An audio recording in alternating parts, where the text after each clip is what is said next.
мисалы ошо базарды эле айтып атпайбызбы, 1-апрелге чейин контролдук кассовый аппараттарды колдонбой эле койгула деп биз аларга мүмкүнчүлүк бергенбиз.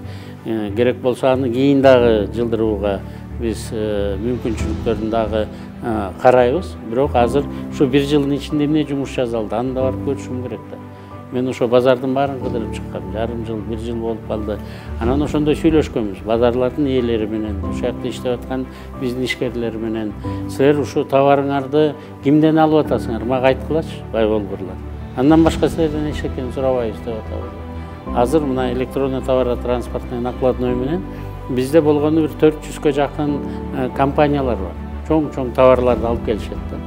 Анан ошолор кимге сатып ийди десең, мурун болсо патентке 1,5 миллиард сом патенттен, 1,5-2 миллиард сом акча патенттен чогулчубуз. Мына мен патентке баарын берип салдым деп эле эки колун жая берчү да. Ошентип 72 миллиард сомду ушу компаниялар патентке эле жөн эле списывать этип салчу. Андан салык алынбай калчу. Көрчү эмеспиз да. Азыр болсо биз айтып атабыз, ушу электронный учет фактура менен ошо виртуальный склад деп коебуз. Ал телефондо болот, компьютериңде болобу, өзүңдө болобу, налоговый инспекцияда өзүнүн кабинетинен ошол жерден көрсөтүп кой деп атабыз. Бул товарды кимден алды? Биз только ошону көрсөтүп койгула, андан башкасын биз сиздерден сурабайбыз деп атабыз.